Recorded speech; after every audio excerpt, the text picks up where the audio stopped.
मैं इस वक्त वजीर आला हाउस खैबर पख्तूनख्वा में मौजूद हूँ और 24 अक्टूबर को होने वाले धरने में जो पाकिस्तान तहरीक इंसाफ की जानिब से किया जा रहा था, एक शहरी जो कि कंटेनर के ऊपर नमाज पढ़ रहा था, रेंजर्स के एहलकारों ने धक्का देकर नीचे फेंका था और सोशल मीडिया के ऊपर कई अफवाहें ये गर्दिश कर रही हैं कि वो शहीद हो चुका है, कोई कह रहा है कि गायब हो चुका है, लापता हो चुका है।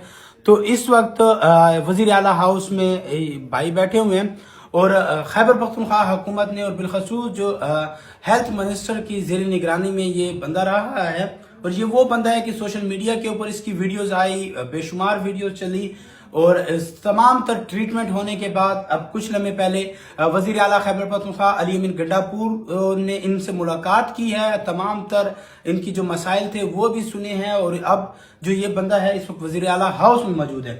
हाथों में फ्रैक्चर हुए पड़े हैं, कमर पर फ्रैक्चर हुआ पड़ा है, लेकिन आज भी ये बंदा जो है पुरअज़म है। इनसे बात करते हैं। अच्छा, मुझे ये बताएं कि वो क्या माहौल था उस वक्त, क्या हुआ और किसने आपको धक्का दिया रेंजर्स की, क्योंकि सोशल मीडिया पे वीडियोस थी, आप वहां पर थे, आपको गिराया गया, तो क्या है जरा बताएं।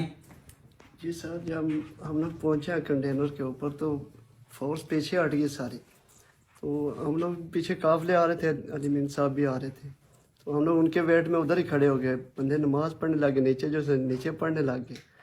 टाइम हो गया था नमाज का, तो मैंने ऊपर ही नमाज पढ़नी शुरू कर। जब मैं नमाज शुरू कर रहा था पीछे से फिर वही फायरिंग और शेयरिंग शुरू हो गई है, रेंजर आ गई है।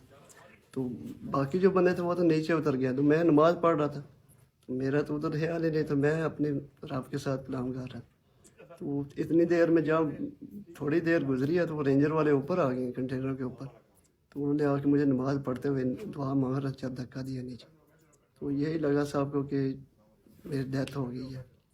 क्यों, जब मैं कंटेनर से गिरा तो सीधा नीचे सारा है मेरा। हमारा मालिक जो ऊपर बैठा हुआ है वो सब जानता है जिस हाल में जिसको रखना होता है।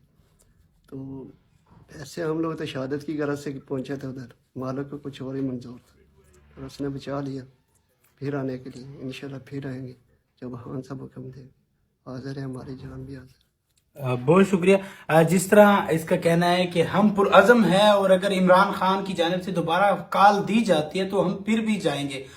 इसी तरह कई जो जख्मी लोग हैं खैबर पख्तूनख्वा के मुख्तलिफ अस्पतालों के अंदर जेर इलाज है और जब हमने उनसे भी बात की तो सारे पुरअज़म है कि अगर बानी पीटीआई इमरान खान दोबारा कॉल दे तो हम फिर जाएंगे और फिर धरने में शरीक होंगे, तब तक शरीक होंगे जब तक इमरान खान की रिहाई नहीं होती है। जी।